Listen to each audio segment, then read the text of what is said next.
What's up, everyone? It's Denise Salcedo and Chinedu, and it's Tuesday, December 3rd, and it is the NXT Deadline Go Home show here today that we're going to go ahead and dive into. And this was an interesting show in that there were some surprises. We got two of the Iron Survivor final chance matches for both the women and the men Chinedu, and both of the outcomes that kind of went down there were not really what we expected. But Chinedu, let's before we get into all of the nooks and crannies and things that went down, how'd you feel about NXT today as a whole? I feel like I truly enjoyed tonight's episode. I kind of want to dub it the Jaida Parker show because she was my breakout of the night. She got that microphone and she let loose.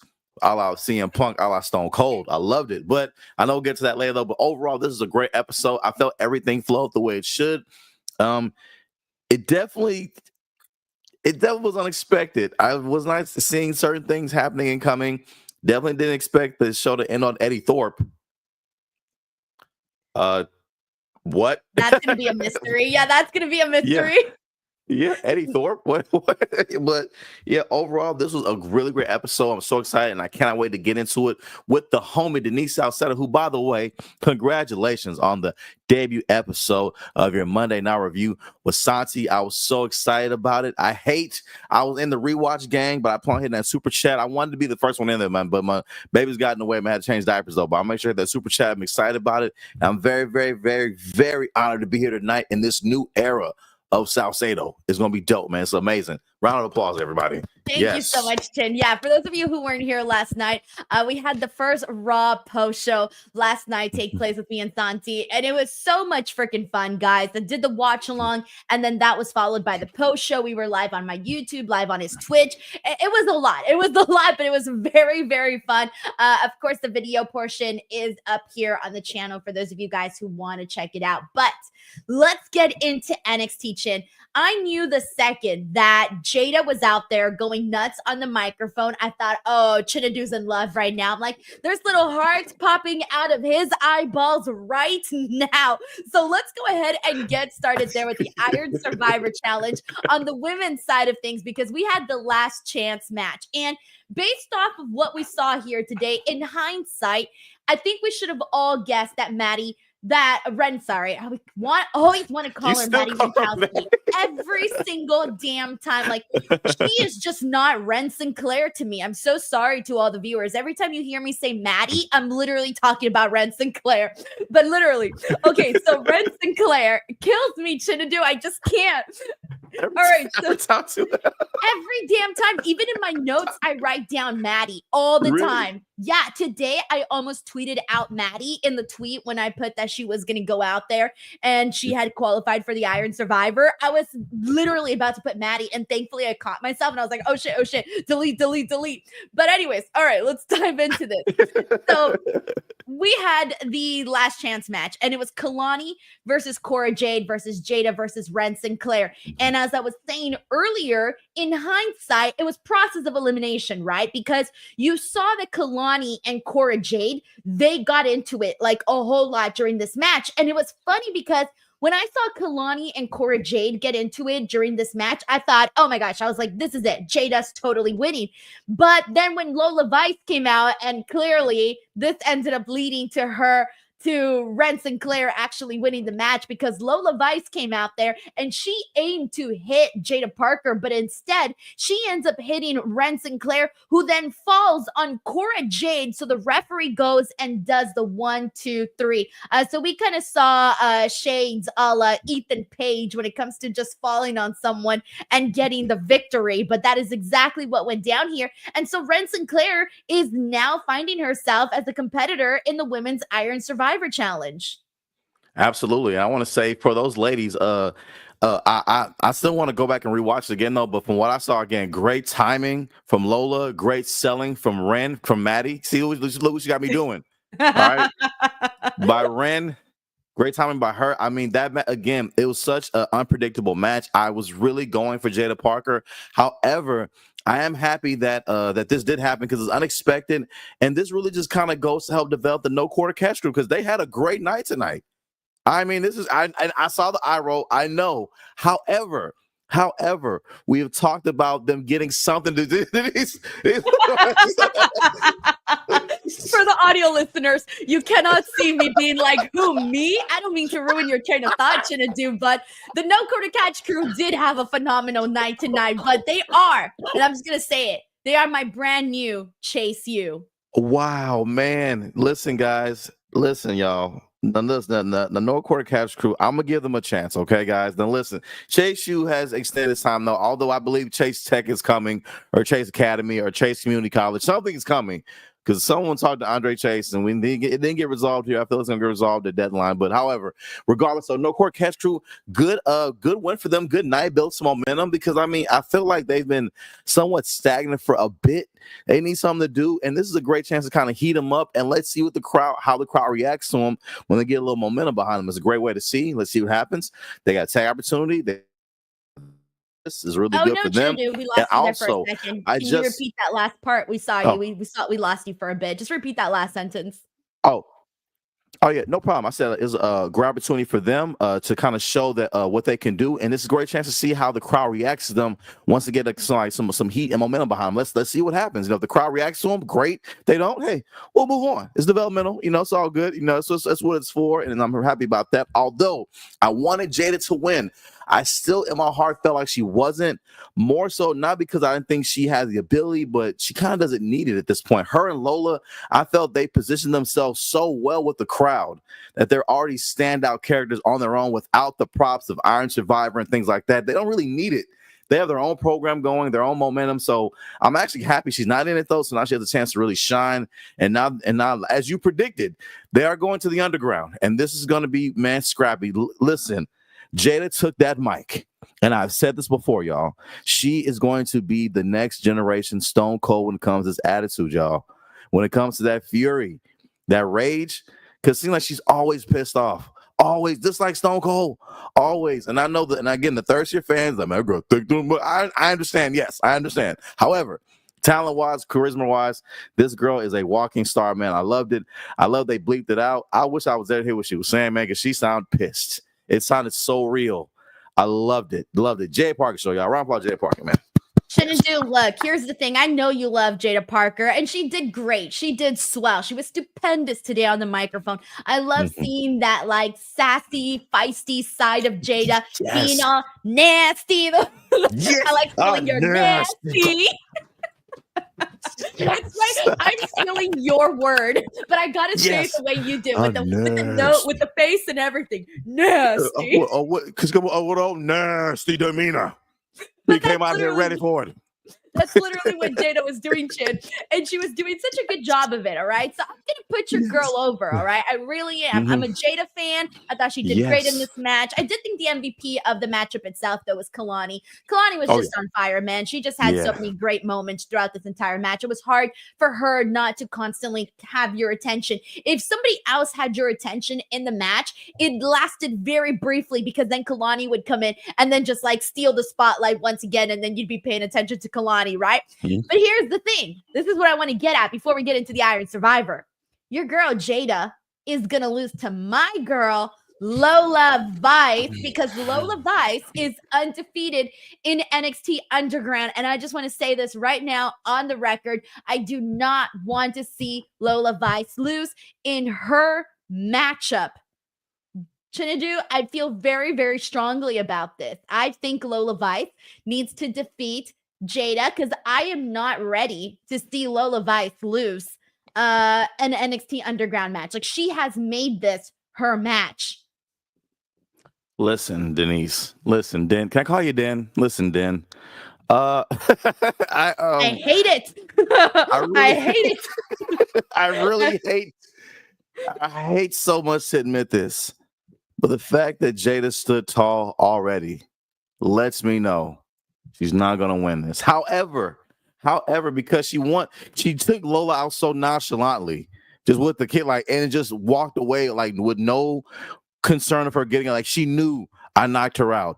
In my mind, like, okay, that's Jada's lick to keep her looking strong, but she's gonna lose in this match, and I know it's gonna be a good showing, but like I do see Lola, because again, like it's important to me. It is important for Lola to remain undefeated in this match, because this is something we need for her character development and for that momentum. So it is needed for her to win.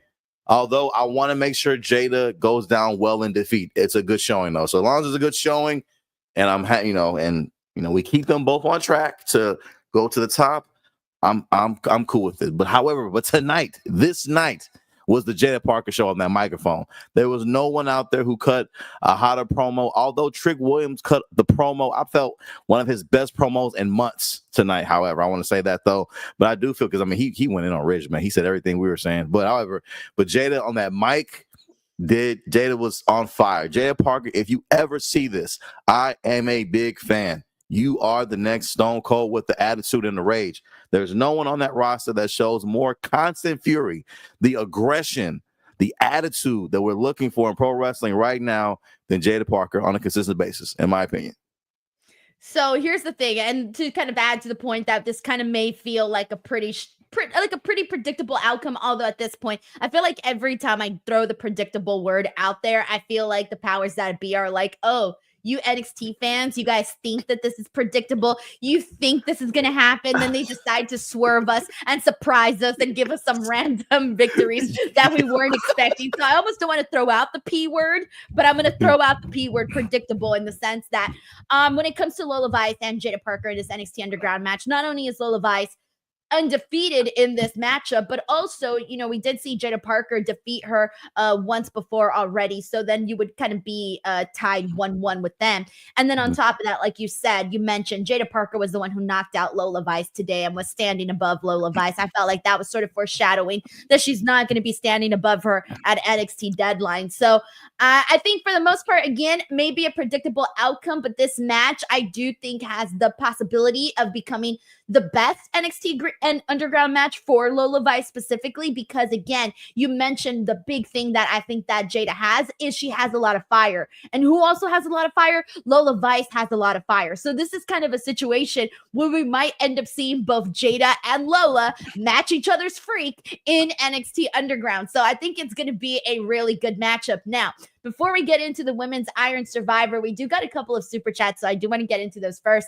We got Sheldon Jackson in the building who says, so Chinedu, you had 2 weeks. Did you watch the video, the Skeet video? Also, when Trick said Ridge was bland, I couldn't agree more. I would have said a baby kitten has more charisma than you, Ridge. Accept it. All right, let me just say this really quickly before we go off on a tangent here. But a baby kitten has a shit ton more charisma. Like by miles, Sheldon, by light years. Light years. And how first of all, shout out to Sheldo for the super chat, amazing. Well, I believe he's part about the Will Wheat interview. Now, the knowledge of Denise and Skeet is hilarious as well. It was very funny that she had no idea what this meant. I think it's very funny. Sheldon, I had 2 weeks. I'm gonna need 3 to watch the whole thing though. I watched part of it, but I had to change the diaper though. Give me 3 weeks, Sheldon. If I don't have it complete in 3 weeks, Sheldon, you know what I'm gonna do next week, Sheldon? Time out, Chinedu. I'm calling you out. And you need to have an intervention. You want to know what the intervention is? Yeah, what's the intervention? You're always using your baby's diapers as an excuse. Who are these people in my room? I'm calling you out, Chinedu. This is it. We're getting to the bottom of this. You need to learn to multitask. How did you get these people in my room? What is my whole family doing here? What? I don't have a problem. Listen, I can stop this at any time, okay? I can quit changing diapers at any time I want. Okay, it's not an addiction. I'm not hooked on it. All right? Sometimes the smell, it throws me off. That's all. That's all. But I'll say to Sheldon, though, if I get, just give me this 3 weeks, man, I ain't gonna change no more diapers, man. I'm gonna find out what it means. The Will Washington interview about Skeet, she had no idea what it meant until it came up in the interview, and she let everyone know that she knows what Skeet meant. It was hilarious, all right? I know what it means, Sheldon. I just wanted 3 weeks to form a better articulate argument. That's all. But then I got called out by Denise. My entire family's here. First of all, and Kevin, I ain't seen you in 4 weeks. Where you been at? I ain't seen you in about 30 moons. Where you been at? Cousin Tyrell's over here looking at me. Please put my food down, please, or something later. How'd you do this, Denise? I'm just saying the chat is agreeing with me too, by the way. Like, we got people saying I agree with Denise on this. You're being called out, Chinedu. For being a good dad? Is this what I get? Is this what I get from the DWO? I'm just saying. Every time you don't do something, you go, "Oh, I was changing a baby's diaper." What? Every time. I mean, it's real dad life. I mean, I got a baby thing right here. Look at this. This is a baby cloth right here, man. I can't make this up. It's all over. I love how Chinedu's now proving he indeed has a real baby. I don't know. I've never seen this baby. This baby's never been on the show. All I know, this could be a fake baby that we don't even know about. All right, thank you so much, Sheldon Jackson, for the super chat. We got Jay Stone here who says, "Sup, Denise and Chin. Street saying Hikuleo took out Eddy. Thoughts?" Oh shit. Okay, so hold on. Let me put a pin on this. We're kind of going off the tangents here. All right, let's just get to Eddy Thorpe then, and then I'll circle back to the women because we've kind of gone all over the place with this show today. All right. I'm unpinning this and getting to it now. All right, Jay Stone, Hikuleo taking out Eddy. So let me explain what the hell is even going down with this whole situation. All right, so for the men's Iron Survivor last chance match, it was Cedric Alexander versus Eddy Thorpe versus Lexis King versus Axiom. And there was another surprise in this, in which we ended up seeing Eddy Thorpe, of all people, get the victory here. And my thoughts when I saw this was like, damn, kind of just based off of the guys that we already have in this deadline match. Like, we got Wesley, Javon Evans, Nathan Frazier, and Ethan Page. I kind of felt like maybe Axiom or Cedric Alexander might have fit in a little bit better with the match type, the guys that we were already seeing in this matchup. And so I was a little bit surprised too that we had Eddy Thorpe win. But then afterwards, we end up seeing that Eddy Thorpe goes into Ava's office. She's not there, but he's kind of gloating. He's kind of gloating about getting this victory. And if you guys recall, last week, he had accidentally basically knocked down Ava, and then Shawn Michaels came and basically like got him by the throat and pinned him up against the wall and was super pissed that he did this. So now, who is the person that attacked Eddy Thorpe? Now, here's another thing. There was an earlier segment also with Robert Stone and I'm blanking on the other girl's name, Sophie Turner. Yes, Sophie Turner. They were in Ava's office and they kind of look at the camera almost like if somebody walked into the room. However, us, the viewers, never got to see who walked into the room. So I feel like whoever walked into the room might have been the person that at the closing of the show, we found out that Eddy Thorpe had been taken out and attacked in the locker room. So I guess just putting pieces together that person may have been the one that took out Eddy Thorpe, but who the hell knows? We don't know who that person is. Jay Stone says, what about Hikuleo being that person? I mean, yeah, I could see that being a possibility, especially as like a situation where it's like, oh, you know, I'm upset with what you did with Ava. That could be a thing. I don't know. I wasn't even thinking in the lines of Hikuleo. To be honest, I didn't know who I was thinking about in terms of who it would be that took out Eddy Thorpe. But clearly, I'm expecting for him to be booted out of this men's Iron Survivor. Chinedu, where are you at on all of this? I'm very much so on the same lines of Jay as well too, because I felt Shawn Michaels getting that upset. I don't think it was Shawn Michaels trying to book himself like a badass. I think he was more so like, what have you done? You know, do you know who that is? Like, more so like, do you know what's coming now? I felt he was more so like upset in that vein. And I felt it was really good though, because I do feel it's bloodline related that took him out though, because you're not just gonna put your hands on Rock's daughter, accident or not. It's full, because I feel we're now in the era right now of overall child development. I'm trying to get this dog hair from my dog Leo. Sorry about that. Shout out to my dog Leo. But I feel like overall, like the development of characters and things like that, like he's just it's not, they're not gonna let it slide. It's not, even if it's accident or not, he's gonna get taken out. And I do feel it was someone from the bloodline. So Jay, I'm with you on this. All right, I'm with 100%, because I feel like bloodlines already invaded NXT, so it's not like a far-fetched idea that they'll come out there and like step into the black and silver. They've done it before. So I see they very much so would do it again pertaining to The Rock's daughter. Yeah, and I could see him like starting things off in NXT instead of like starting things off on the main roster. So we'll see if that is indeed the correct prediction. But Jay Stone, thank you so much. We got Terrence Johnson here who says, Chinedu, how do you feel about the way the New Day segment ended last night? Or were you changing a diaper, Chinedu? Wait a minute. Y'all get out, okay? How did you get their numbers? Everybody out. I'm doing the show. Please. How sad. I'm just calling you out today, Chin. Got my whole family in here. How did you get them everybody out? Close the door. Thank you. Okay, now. Shout out to not safe for Super Chat Terrence Johnson. I felt that was probably my favorite segment on Raw. First, I just want to say, like, the way they built it up and just the character development over time was so amazing. It was a perfect slow build, and I felt I love how they pull on the real life elements of what's going on with Big E, especially off of him doing that interview he just posted about, was it for Esquire? I think it was for sorry, this is for Tribune, I think. Sorry, Tribune, I'm sorry. Who it was for, yeah. But it was such a great interview in which he opened up as Etor, not as Big E, but as Etor, about his mental health, things like that was going on with him, and how much the New Day meant to him. So I felt like everything flowed together so well in the sense of we really didn't see that coming. Like what Santi said last night, it was very much so like a monkey's paw kind of results that we got, whatever. I didn't see this coming at all. I didn't see them turning on E and then forming their own thing. And I mean, it was just, I was sad to see it, but I was happy to see it. Great work by the New Day, because I did feel like their characters need that refresh. But I'm just so sad at how it ended. I'm glad it didn't end with them like beating them up and things like that the traditional way. But this was a tremendous segment. It broke my heart. It made me happy at the same time, man. But I loved it, and it made me so excited to see what happens next with these guys. Like between Kofi and Xavier, will they add a new big man? How will they go about this, though? Are they going after the tag titles? What's going to be the new mission? Are they going to go after the IT title for Xavier? What will happen? I love the options that they now have. It made their characters so much fresher on the main roster. I just loved it overall, man. So I got to give them a 12 out of 10 on the rating scale to me. Great segment.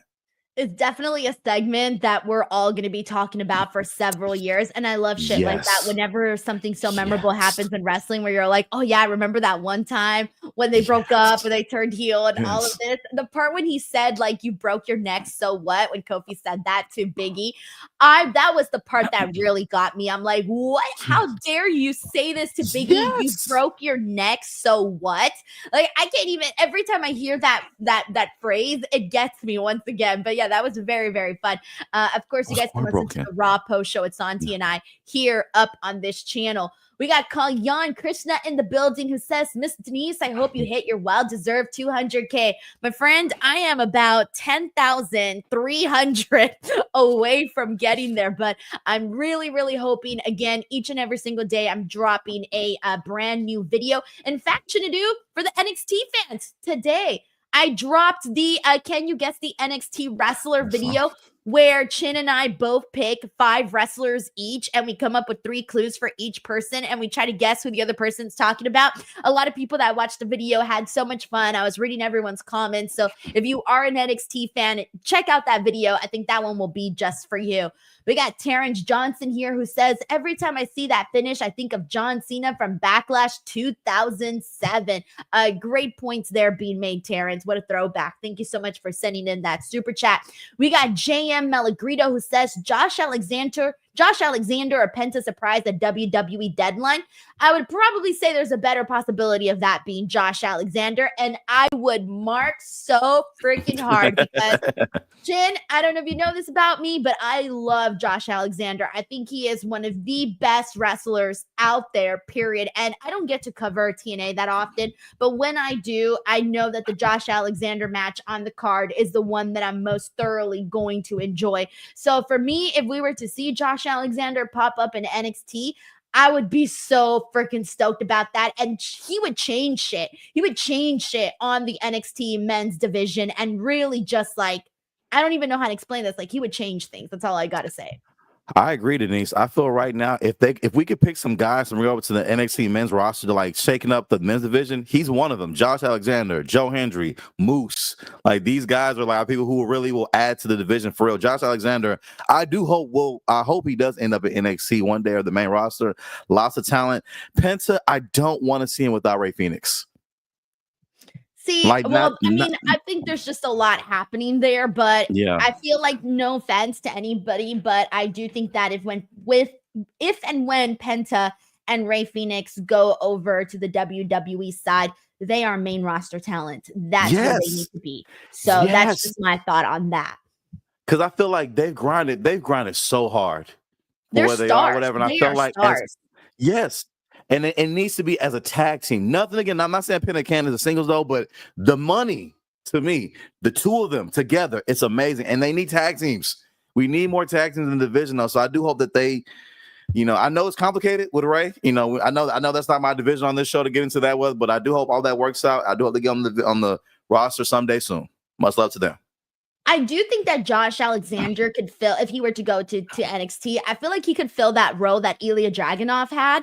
Because when Ilya Dragunov was there, remember all of the great matches that he had with Carmelo and Trick and just pretty much that anybody he can have great matches with, he was the glue. Like he was the guy that if you wanted to put on a really great match, you would have that guy. You would have Ilya Dragunov versus whoever it is that you wanted to sort of like put on the map or whoever it is that you wanted to get over and build up on NXT. I can see Josh Alexander being that person. And then, of course, another thing to mention is, well, his former tag team partner, Ethan Page, when they were in the North, is also on NXT. And let's be real, if we were to see a situation where we could see Josh Alexander and Ethan Page, because they were a really great tag team together, sort of reunite, that would be kind of fun too. So I think there's just a lot of possibilities if Josh Alexander were to go to NXT. I love how wrestling is now right now. The way we're talking about possibilities, this didn't exist 4 or 5 years ago. The way we're talking about it right now, all these dream matches that could very much so happen between different companies. This is amazing. Very happy about it. You got me thinking about Ilya, man. So much. I really miss Ilya on the main roster. Hope he gets well soon. Because he's really why I want Gunther to keep the title, because I want to see that. Me too, Chin. Me too. I'm not gonna lie. There are certain wrestlers that have the golden star in my eyes. Like if I were to give a golden star to certain wrestlers, like Ilya Dragunov, he has my golden star. You know what I'm saying? Like there's just people that got that extra stamp of approval, and he's definitely one of them. So of course I'm wishing him a speedy recovery, but it's probably going to be a minute for Ilya, which is unfortunate because he was starting to cook over on Raw. No, kind of like just getting there, like things were happening, things were moving, but hey, it's pro wrestling and stuff like this happens.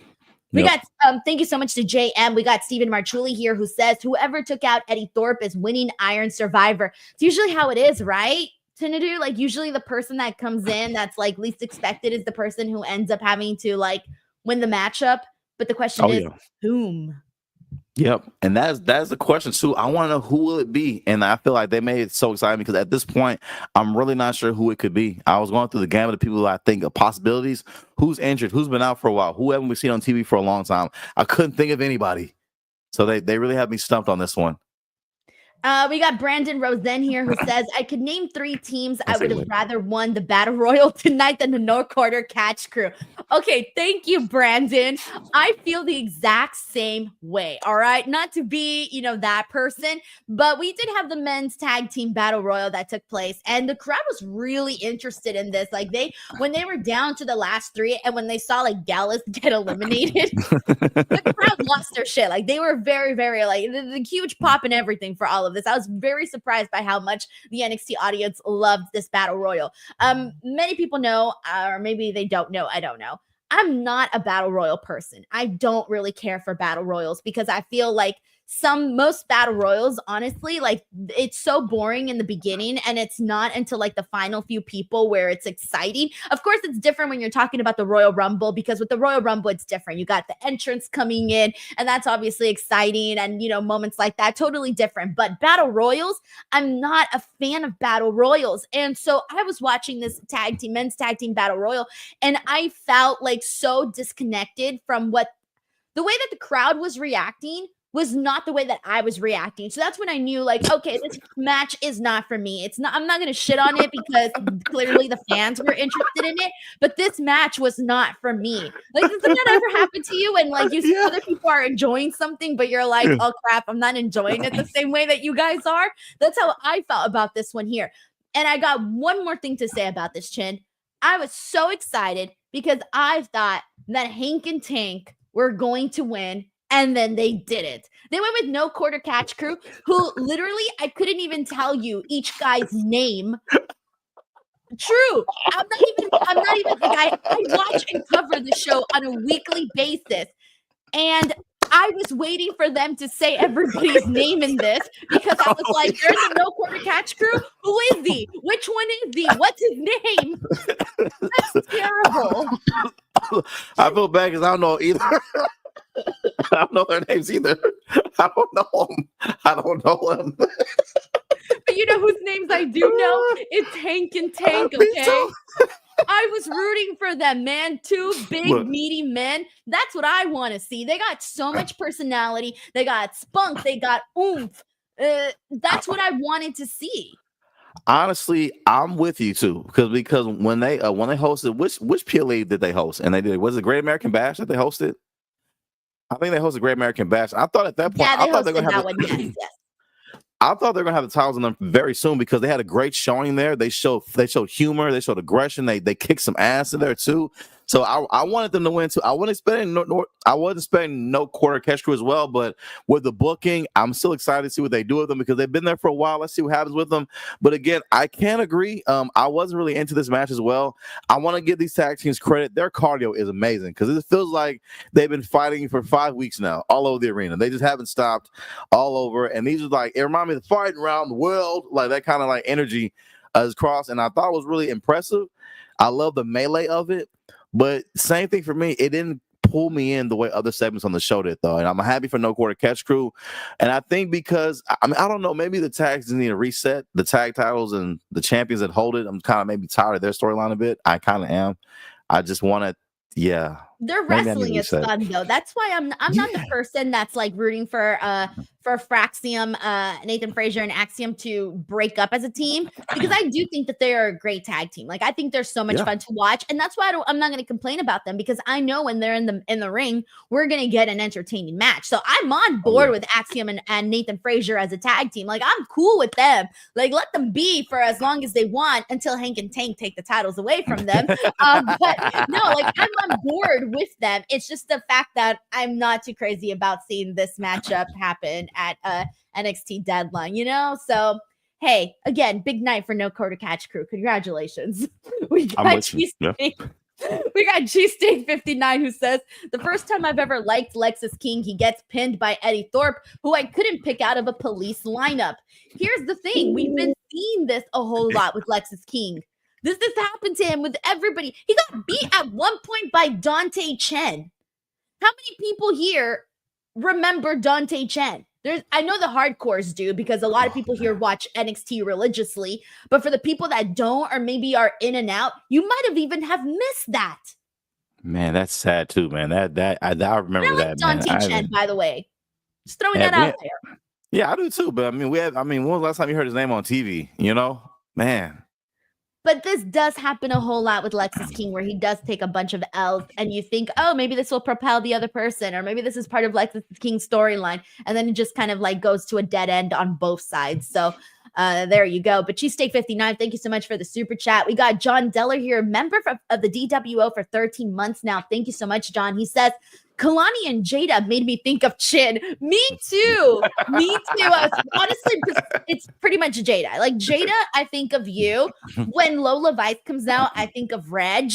And then who else? I think that's it. Those are the ones that I like associate with certain people. Yeah, I do want to say real quick for Lola Vice to kind of to give her a credit as well. What I do love about her in the ring as well, so she has that fire as well. And I know they're getting the thirsty people; they love the looks though. But when she goes underground and she gets in like fight mode, how she looked, all that glam gone. Okay, looks like she will kill. Go to her IG page and go to her fight video that she has pinned on there. That is look at that. Look at her. Okay, scary. So she's a killer. Like for real. I wouldn't A1. mess with Lola. She would No. kill me. Like she would Yeah, literally man. kill me. Like, man, like, Rip me to shreds. no. Rip me to shreds. Arnold Nicholson Jr. says Hank and Tank have no personality.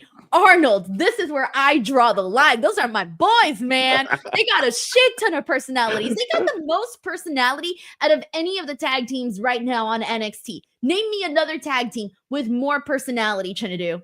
And that goes to everybody here in the chat too. Name me a tag team with more personality. Men. I can't right now on NXT right now. I can't. Hank and Tank, I felt like they give me Edge and Christian energy. You remember like early, like for those that fly photography, I feel like they give me that kind. I enjoy them. I do. Yeah, see, I'm a Hank and Tank girl. I'm rooting for them, and we'll see what comes of them. But all right, so let's see who we got here. We got LeVay Carter. Thank you so much, LeVay. He says, why you go all New Day on Chin? Oh, she did. She did go New Day on me, didn't she, LeVay Carter? You have a baby? You have a broken neck? No big deal. I got to change the diapers. Oh, who gives a shit about them diapers? What? My whole family came in here, ate my food, sat up here. My uncle's still here. Please leave. I've been signaling him a little bit. Please leave. How'd she even get your number? Thank you. And she did. How did you do this? And in my house right now. I'm Xavier Woods and Kofi Kingston at the moment. LeVay Carter, thank you so much for the funny super chat. We got Sheldon Jackson here who says last week's excuse was changing diapers and going to Nashville. So what is it gonna be next week? You see what I'm saying? I picked up on it last week because last week you used the same excuse 2 times, Chinedu. And then you came in here today and you used the same excuse again. So I was like, oh, third time, I got to call him out for this. I mean, guys, I'm trying to tell everybody, listen, these kids poop like 8 times a day. You guys see me when I'm off camera. All right, it's just sometimes this diaper. I woke up this morning. It was a diaper like this, like a brand is a diaper. I just had it in my hand. I don't know how it got. I didn't just picked it up. Baby's been asleep for hours. It's in my hand. How? This is parenthood. To all my people with newborns under the age of 1, y'all feel my pain on this. Oh, they feel my pain on this. Oh man, how many do you have, Chin? Oh, I got 2. I have my let me show y'all real quick. How old are they? They are both under 1? No, 1 is 7 and 1 is my daughter's 7 and my son is 8 months. Let me move this thing off here so I can put on the screen. Chinedu is busy. Oh yeah, that's the little ones you got to see him. Oh yes, great, so cute. Oh yes. Oh, that's adorable. Okay, so we know the baby exists now, okay, guys? He's not just lying. This isn't a fake baby. But still, you've used up your diaper excuses for the rest of the year. I have. All right, so you got at least for the rest of this month, you cannot use the baby diapers excuse. And I will finish the ski video. I've already laughed the parts I've seen Sheldon as well. Shout out to Sheldon Jackson. Sorry about that. I'm a Big Bang fan. Sorry about that, man. Sheldon Jackson, my homie Sheldon, man. Thanks for super chat as well. Shout out to Big Bang too. You were like Sheldon Cooper. Yeah, I read Cooper. I was like, sorry, man. I'm a Big Bang fan. That's why I said it. Sorry, man. Sheldon Jackson, I'm sorry, man. You've redeemed yourself because I also like the Big Bang Theory. Yes. Not only did I call you out, but you still send in a super chat. Thank you so much. Yes. After I called you out. Of course, because it is indeed a new era, y'all. Y'all have no idea. Denise works very hard again. This is to brag on her. Give me 30 seconds on the clock to brag on my homie Denise. Look at these videos she's made. She's making videos every day of the month. Holiday videos, good content, interviews, all this stuff. This is one person doing this. There are companies out here like hers that it's like staffs and staffs of people. One person doing it, man. One person wrecking crew. Much love, Denise. And the premiere was amazing. All right, I'm looking forward to tuning in every Monday and Tuesday. Well, I watch all the streams though, so I'm looking forward to watching them. Chinedu's a fan. He knows the brand. He knows the brand. Everybody. Yes. Thank you, Chin. Yes. Seriously. We got Terrence Johnson here who says that Josh Alexander retired. No, I think he literally just did an interview today with CBB and he was talking about his contract. I think he said he was gonna be an agent. I forgot what the exact date for that was, but like I don't think he retired though. No, that's not. No. All right, but thank you so much, Terrence Johnson. We got Hassan Batla here who says, I'm thinking Lexis King attacked Eddy. He's going to Pillman Jr. Like Mr. Hyde. I might be reading too much into this earlier segment. Do you think that's got some leg in there? I mean, that would definitely, sort of maybe boost things up with Lexis King, but I don't know if Lexis King seems like he's the guy that's going to be the one that takes out Eddy Thorpe. Yeah, I mean, unless he did it just so that he can get the spot in the Iron Survivor, which makes more sense. Also, thank you, Larice Johnson. The date is for February 15th. Thank you. All right. So, yeah, I don't know with Hassan here, with him suggesting Lexis King, there is that possibility. But I wonder if it was Lexis King, if the reveal would be a little bit underwhelming. I think so too, because with Hassan, first of all, thanks for super chat, Hassan. I want to say yes because I like Lexis King. I see him being a future IC champion for sure on the main roster. But I don't know if they are going that deep with Lexis King's character like that. I mean, they would be good, but I want that, but I don't know. The same thing with Denise as well. So I don't know, because even overall, I still feel like he'll eventually be on the main roster, because I feel like he'll be one of those call ups that he has nothing going on NXT. They just called him up one day after WrestleMania and he's on the main roster now. I kind of see that happening for him too. So we'll see, though. I mean, it would be great to see it, though, but also the bloodline taking out Eddy, I also see very feasible, though, because, again, earlier, they really have left me stumped. I'm really not sure who it could be. All these options are very feasible, to be honest. We got Hassan Butler here, who says, also, what's good, my H-Town brother? How about them Rockets? How about them Rockets, okay, who beat OKC, number one team in the West? My Rockets are currently a half game behind them, number 2 in the West. And to all the people who came to the Rockets game this past, was it Sunday night? Sunday night. Thank you all for being there. I gave the first shot for the Rockets, man. I appreciate it. Thank you all so much to the Houston Rockets Clutch, your whole organization showing me love. The sweet tickets, the courtside tickets were amazing as well. I love you all. Love you all for making me a part of Nigerian Heritage Night. Look forward to going back to you guys. Much love to the Rockets and the NBA, man. Much love. Yeah. That is very, very cool. Thank you so much, Hassan. We got Rafael Garcia, who's been a member here for 3 months, says, so who will explain this Ashanti love triangle like I'm 5? All right. Well, here's what's going on. Ashanti the Adonis. Or is it the Adonis? Am I saying that right? I'm saying that right. Okay. He's been hitting up on Karmen Petrovic. Karmen Petrovic kind of played hard to get in the beginning, but then from the looks of it, she actually likes him. But then Nikkita Lyons kind of saw that they were having like a flirtation going on, and she just decided to like go in there and kind of stir the pot for no reason. Like, she's not even interested. She just kind of wanted to like mess around with them, and she did. And we ended up getting Karmen Petrovic today versus Nikkita Lyons, and that was pretty much the easiest way that I can possibly explain this love story. It truly was a love story. It truly was, Denise. I feel like this is the story. I know we're on CW now, right? We have viewers that are 13, 14. I feel like this is like their love storyline that they kind of, because there's an audience that likes that. They're the young, the kind of melodrama, Degrassi, Dawson's Creek. I don't want to wait for that kind of like vibe. That's what I get from this. It kind of makes me cringe a little bit, just because I'm like, it's so like, oh, my heart, and I don't know. And it's very forced, because I feel like these people are like too mature and too kind of, we're adults. This is like preteen, teenager, middle school kind of stuff. Like, you push me, you can watch the show back and see what happens. You know what I mean? Like, we're adults. You can see what happens with these things, though. But I understand what they're doing. It's a show. I'm happy that they're getting TV time. I'm happy they're getting, it's important. But man, I kind of wish this was a different storyline a little bit, to be real with you. It's just because we don't even talk about the storyline, honestly. We never talk about it, really. It's because it's too corny. Yeah, thank you. Like, there are some, here's the thing, when it comes to the love storylines, like, I'm that person. I like to see the relationship drama and the love drama. I don't mind that in pro wrestling. I really, really don't. Okay. When done right, I think it's very, very entertaining, right? Yeah. But here's the thing, like, some people you buy it, some people you don't. Like, even for example, when they did the Riley and Thea Hale thing, I was really into that. I loved Thea Hale being like, oh my God, Riley. And, she's getting all the schoolgirl. She had a schoolgirl crush on this guy. And so for me, it was kind of fun to see that dynamic. And I thought they made it like cute and adorable. And kind of, I think that story kind of took everybody back to like a time in their lives when they had a schoolgirl crush and, all of the nerves that come with being young and in lust, right? Okay, fine. And then when they did the Dexter Loomis, Indy Hartwell storyline, like that one was kind of funny. It worked out very nicely because you had this girl who was pretty good at the comedy stuff. And then you had Dexter Loomis was the creepy guy. So it was the odd couple type of thing. So then that worked out, right?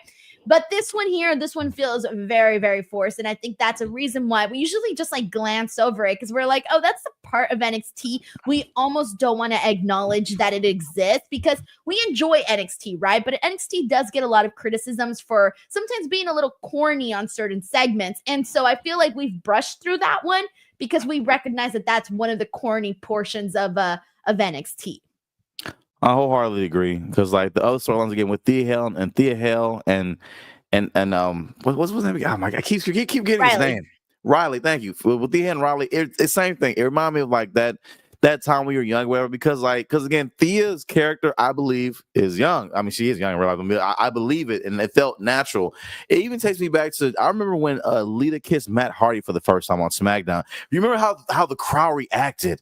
That kind of is what I'm like that, or like with Otis and Mandy Rose. I really hate the pandemic hit because you know that pop at WrestleMania would have been massive in that storyline. Things like that, I'm with. This again, it feels so forced. It's just that. Yeah, I feel like with storylines like this, you got to find people that have the right chemistry and that can sell it as much as possible, right? And then you can have something like Liv and Dom, right? Because they sell it. Like they look like Liv Morgan. Like when this whole thing with her and Dominic started, she went like right in, man, to the point where I was like, damn, she got comfortable fast. Like you ain't gotta tell her twice. It got to a point where viewers were like, "Hey, isn't Dom married in real life?" It got when it gets to that point, you're like, they start saying that, like, "Hey, man, like, is she watching this? She shouldn't be watching this." That's literally the reaction that you get with that. But no, you're so right. So yeah, I just think it has to be the people with right chemistry to do that kind of an angle. But anyways, we need to get into this one here, and I'm curious. I'm very curious to see how you felt about this one and how the chat felt about this one because I did not like this segment, and it was Trick Williams, Ridge Holland, and Eric Bischoff. I feel like this was just so long. I think if they would have trimmed it down and we got the highlights of what Bischoff had to say, which was basically the gist was, he's talking about WCW. He's talking about Nitro. He's talking about how that revolutionized pro wrestling. Great. Then he kind of echoes that same sentiment along the same lines with the NXT being this new, revolutionary thing, blah, blah, blah. And then we get Trick and Ridge's confrontation. And the big thing here was Trick Williams basically saying like, oh, we have to get podcasters who are trying to hang on to any sort of relevancy. And then on the other side of it, Trick Williams then went off on Ridge and started telling him like how boring he was and how bland and vanilla he is. And I thought, damn, this is kind of mean. Because that is what a lot of people do say. And so it's kind of messed up when you're saying these things out loud that a lot of people are saying, right? Mm-hmm. So all this to say, and then we had the attack. Ridge Holland attacked Trick Williams and puts him through, not even through the commentary table. He slams him on the commentary table and then gets stretchered out. That I could not buy. Chinedu, I'm sorry, but I thought that was a very, very weak attack and did not justify taking the man out in a stretcher. Stretchers are for like when you saw the beating of a lifetime and you're like, oh my God, he's done. He's wiped out. We're not going to see him for X amount of weeks, whatever. Not for this. Not for this attack. This did not constitute the need for a stretcher. And so I kind of felt like it was just too long. And then the ending, that's where that's the part where they really, really lost me, was bringing out the stretcher for this. I definitely agree. And I hate to say it overall. First things first for me, we did need Bischoff. Like this segment could have happened without him being there. Like I know why they did it though, because they know that the interest really isn't there, so they needed someone to liven it up a little bit. Yeah. But it just went too long. That was it. It went a long time, and the thing is, I like seeing. I was happy to see Bischoff though. I was happy to go down nostalgia with him, hear him talk about WCW, Nitro. I was happy to see it. I already know. I know the backwards story though, but I understand for the purposes of talking to him and getting over the NXT product, it was great. But like you said too, like no one buys Ridge winning this title. I felt like they gave Ridge too much. It went on way too long, and that was that ending was, it didn't merit a stretch job. Like the table didn't even break. And it was like, I felt like he got him up, dropped him for a second. So kind of Trick, you can see Trick had to like kind of help him a little bit to kind of keep him up there. So that pulled me out of it. It did when I saw that. And then when he landed, it was like, that was it. And like Ridge is like, it just didn't hit it for me at all.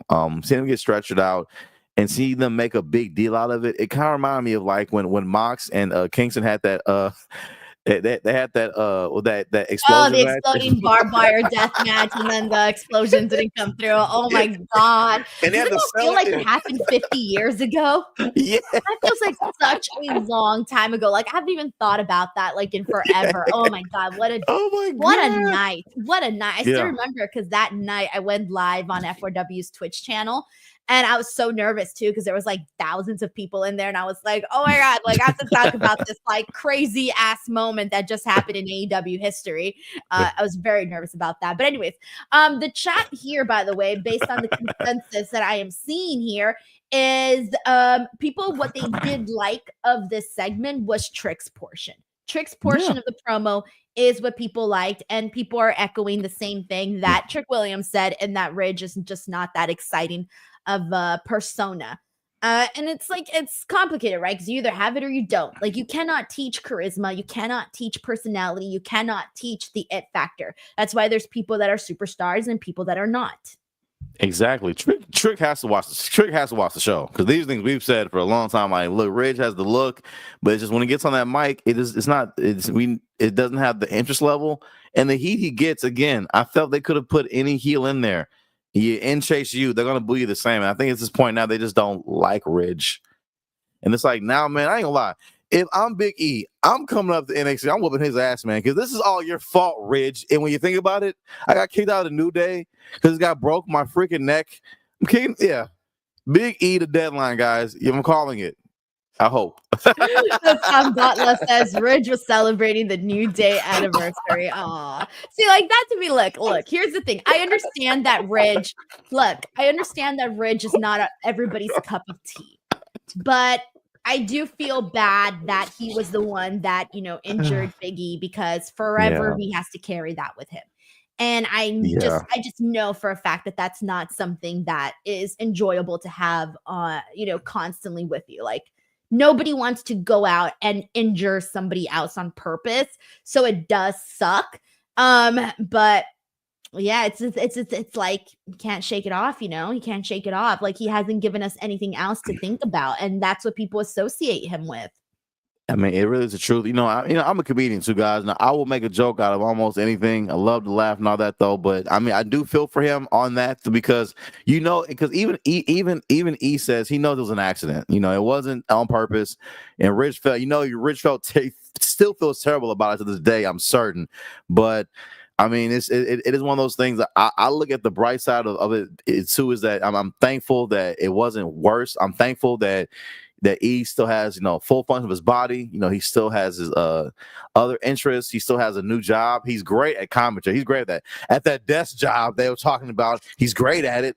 Hey, I ain't mad at it. I get to wear a suit. I ain't taking bumps. I ain't traveling like y'all traveling. I'm out here doing good. Jealous? I'd have said that. Jealous? Right. My woman, you know what I'm saying? Bring up my lady. You know what I'm saying? Jealous? You're jealous I got a woman and a job still?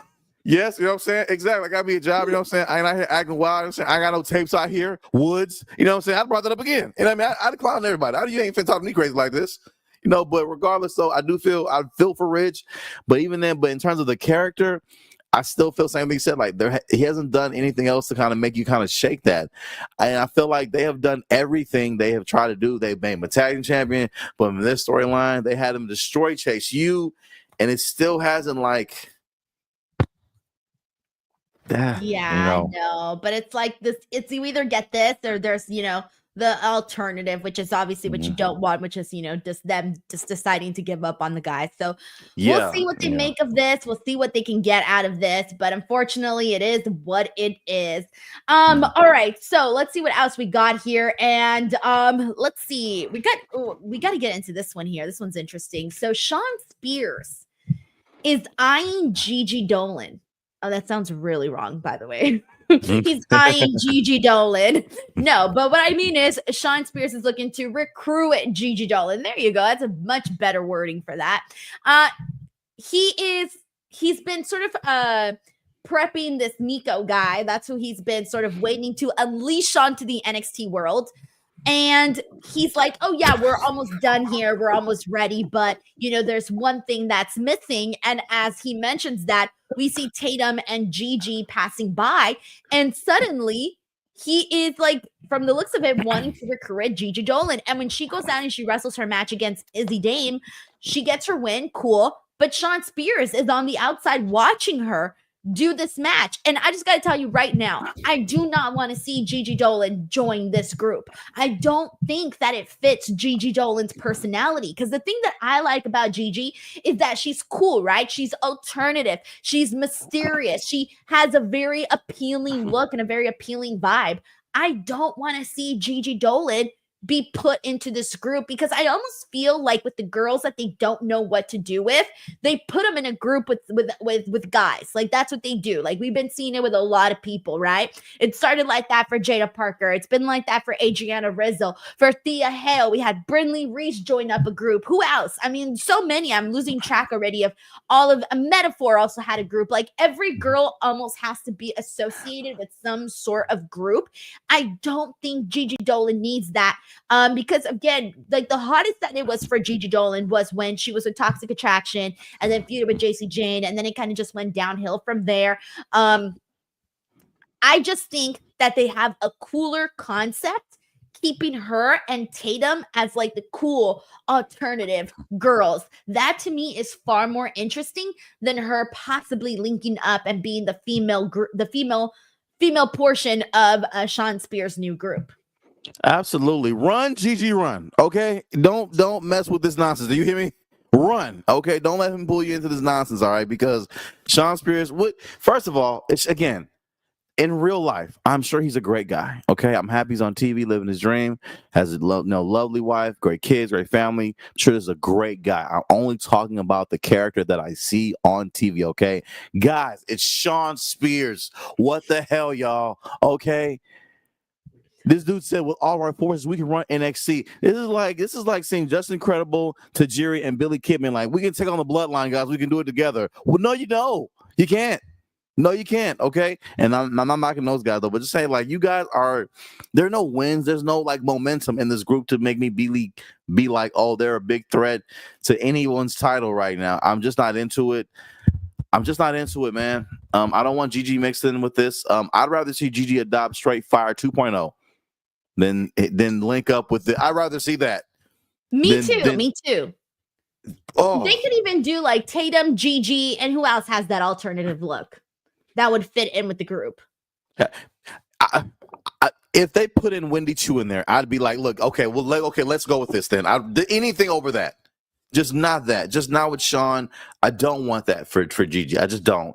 The women are like, again, the women are the money of this show. All of them, because all of them appeal to someone in this audience. So every woman on this roster, to me, is very important. I don't need them getting mixed in with Sean Spears, because I can't even describe what Sean Spears' storyline is. So hard pass for me. Yeah, but it's true. Oh, look at this. Hassan Batla, Zarya. Can you imagine Zarya with Tatum Paxley and Gigi Dolan? That could work. And again, Zara's voice again still throws me off. The most pleasant voice. So sweet. Yeah, I was like, what? But I don't know what to say. I hope they don't go that direction. I know they're going to go that direction, but I hope they don't. All right, we got a couple more items to touch on here. X-Pac and Javon Evans. This was kind of cool. They just did a backstage little segment where X-Pac comes out and he puts over Javon Evans. This was fun. I mean, it was harmless. It was enjoyable. Just nice to see X-Pac on the show and giving the rub to Javon Evans. Javon Evans marking out for it. It was nice. I liked it. I felt like it did what it was supposed to do.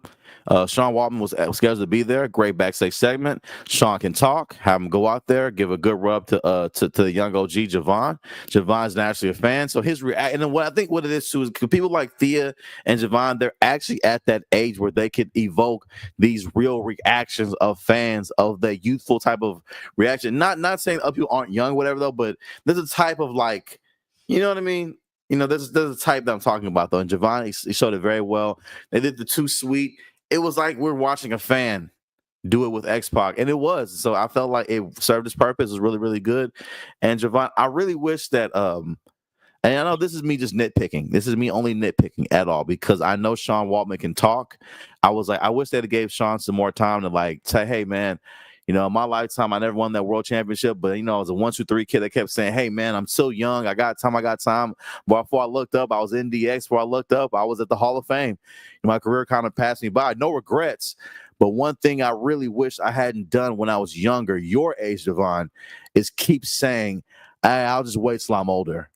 Go after it now. I felt that would have been great. This could have been an in-ring segment for sure. Like yes. all that also too, because I think like it's not always that you get X-Pac out there, and I think he would have gotten like a crazy ass reaction. Yeah. So I do kind of wish that would have been in ring, but I get why they didn't do it that way, just because of like the way that the show like sort of like was formatted. It just probably was made more sense to do it backstage. But it would have been cool in ring with everything that you said and had more time. I think that would have been awesome. But alrighty, everyone, we got to get into our NXT Deadline predictions. And before I forget, this Saturday I will be here doing a watch along for Deadline. Just a heads up to everybody, I won't be doing a post show afterwards like I normally do for this show, only because I have a Christmas party to attend and I'm already gonna be late in the first place. So if I do a post show, I'm even gonna be more late to the Christmas party, and then my aunt's gonna yell at me and my mom's gonna yell at me and everyone's gonna yell at me for not showing up on time to the party.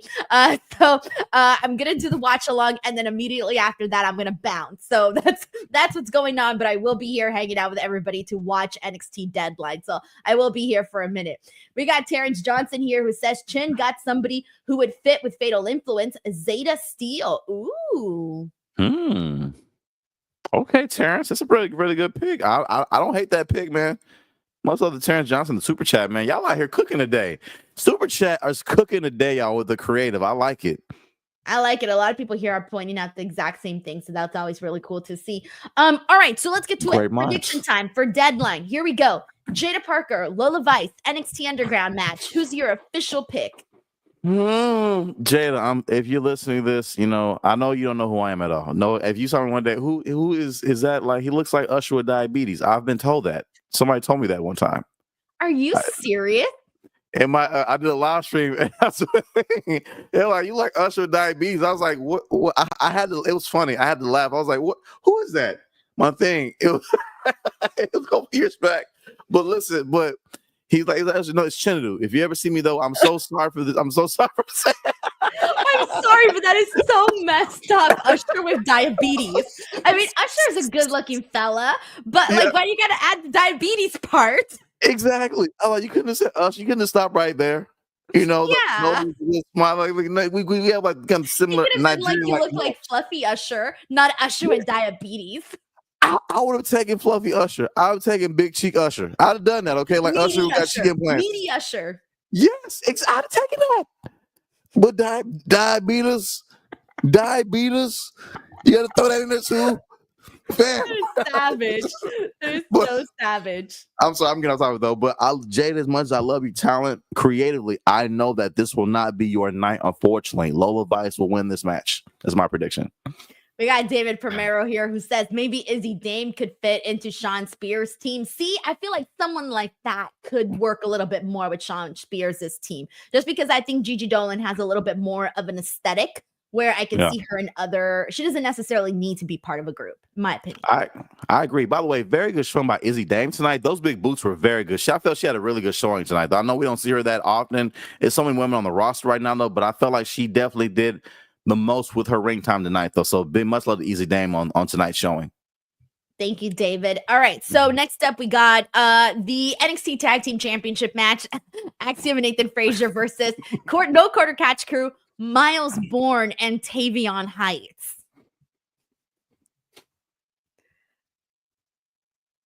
I'm gonna go with Axiom and Nathan Frazier, although there could be a situation where they just surprise us and just go with no quarter catch crew winning. But just for my pride, I'm sticking with Fraxium. I am going to go with no quarter catch crew. Yeah, you're probably right. I know it's not the popular one though, but to me, I do want to see this group heat up. I want to see what's going to happen because they've been there for so long. I want to see what happens because I felt with Metaphor, I wasn't interested, but we heat them up, and now look at Last Legend. When we heat them up, look what happens. So you never know. You never know. So for me, let's see what happens with no quarter catch crew. My money's on them. Yeah, I think you're probably placing your money in the best spot. I do think they might win, but I'm still going to stick with Axiom and Nathan. All right, NXT Championship match, Ridge Holland versus Trick Williams. Trick, easy, man. Ridge, oh my goodness. I'm surprised he's gotten this much momentum and this much like this many licks on Trick as he's gotten. This is not going to be Trick Williams. Dude, if we're sitting here and we're talking about Ridge Holland be NXT champion, I would be like, what are we doing? What are we canceling the NXT post show? We're done. Yes. Show is over. We had a good run. We're moving on. But yes, Trick Williams. Chorus, packing up everything. We finna go. All right, say wrap everything up. Let's go. Y'all were cool. Next time in another life. All right. We got the NXT Women's Champ. Okay, sorry. The Women's Iron Survivor Challenge to determine who would become the new #1 contender for the NXT Women's Championship. So we got Soruka, Stephanie Becker, Zarya, Julia, and Wren Sinclair. Who's your official pick? I want to go with Stephanie. That's what I want to go with. I felt Wren was a good red herring for the showing. I mean, it would be interesting if she did win it though, but I'm going with Stephanie on this one because I felt like her collision course with Roxanne is more prominent. I felt the crowd is looking for that a whole lot more than anything else though. So my money's on Stephanie. Dude, this one's a tough one. Honestly, I really think it could go any direction with the top two options being Stephanie and Julia. I mean, we did already see Julia and Roxanne. I feel like the most obvious pick is Julia. I feel like that's just the one that it felt like this was going to. But I don't know if they want to be that predictable, though. Does NXT want to be predictable and go with Julia? I truly don't know. So I'm going to go with Julia. Only for the simple fact that what if they do the predictable? Maybe I'm overthinking this too much and they are going to go with that in that direction. So I'm going to stick with Julia just to be on the safe side. All right. And we got the Men's Iron Survivor Challenge again to determine the new #1 contender for the NXT Championship. So this person will go on to face Trick or Ridge Holland. You never know. Wesley, Javon Evans, Nathan Frazier, Ethan Page, and Eddy Thorpe. I'm going to have to say Wesley, Chinedu. I just feel like that's the most realistic option. That's who I felt too. I felt like he's more in position to take this right now and run with it to compare to everyone else. Ethan Page, we've seen this already, so I don't want a repeat of that. I'm cool on Ethan and Trick again. We can say that for maybe sometime down the line. Javon, again, I know I just said, that instead of being when I'm older to do it now, I still feel it's not his time yet. I feel like he's going to make us believe he can win, as usual. He's going to go out there, some very close calls, lots of high flying, but I want to go at Wes. I want to go at Wes with this, because I feel it's not time for Wes to heat up as a heel. Let's see what happens. He came dressed out better today. Today, he was not dressed like a poetry teacher. They came dressed like an AutoZone manager, so it's not that bad. We're getting better. We're getting better, man. Kudos to you, man. Like the haircut. Just you got the hairline. That's just me. Shout out to Wes. Williams' jacket was really nice today. That blue with the studs. He was the best dressed today, hands down, on NXT. He looked really good. But there you guys have it, guys. That is our NXT post show for today, the NXT Deadline Go Home show. And holy shit. Oh, there you go. Sorry. My mouse wasn't moving and I couldn't control anything. And I'm like, what is happening here? Anyways, that was our NXT Deadline Go Home show for today. Again, I will be here this Saturday to do the NXT Deadline watch along. So come in, hang out. I'll have the audio rolling. We'll be reacting to things. It'll be really fun. So make sure you guys go ahead and come in for that. And then also, please do not forget that I am doing WrestleMass here on the channel, which essentially means that every single day for the month of December, I am dropping videos, and I already have 3 videos up, all covering different topics. I'm going to have different guests. If you're an NXT fan, I just dropped one today with Chinedu where we try to guess each other's mystery NXT wrestlers. So if you want to go in there and test your own trivia, see how you do, you can go ahead and check out that video. And of course, there's other videos up there as well. And then do not forget that as of yesterday, the Raw post shows are officially here on this channel. So again, next week, Santi and I will be back once again to talk some Monday Night Raw. So there's a lot happening here on the channel. So make sure you guys go ahead and check that out. But Chinedu, what do you got going on? Of course, my tour is almost finalized, guys. Tickets are available next week with the Am I Your Age Mate tour. Am I Your Age Mates? I'll be coming all over. I'm not going to say I'll be coming all. I'll be touring all over. I'll be touring all over Texas. You gotta charge extra for those tickets. Yeah, exactly, man. Those are VIP plus. You got to pay extra for those. Now, wait a minute. No, but I'll be touring all over Texas, and I'll be adding more out-of-state dates as well. I did my Tesla shows in LA, Atlanta, and New Orleans. Those went great. So I'll be going back out to those places as well. I will load to add more cities as well, Phoenix and all that in Philly, adding soon. But in the meantime, the tickets will be available next week. That's what I have going on so far. New Year's Eve show is coming out in Houston soon. And meanwhile, please support WrestleMus, guys. It's a lot of videos made every day. Me and Denise have a video that dropped earlier today. I watched it. It was great. A great competitive game between us about the NXT roster. You're not going to want to miss that. All support. It's all month long, guys. 31 videos in total, okay? All month to the 1st to the 31st is WrestleMus, all right, guys? It's a big, big deal. Lots of content recording. Great things to watch while you're at work, while you're at home, while you're driving.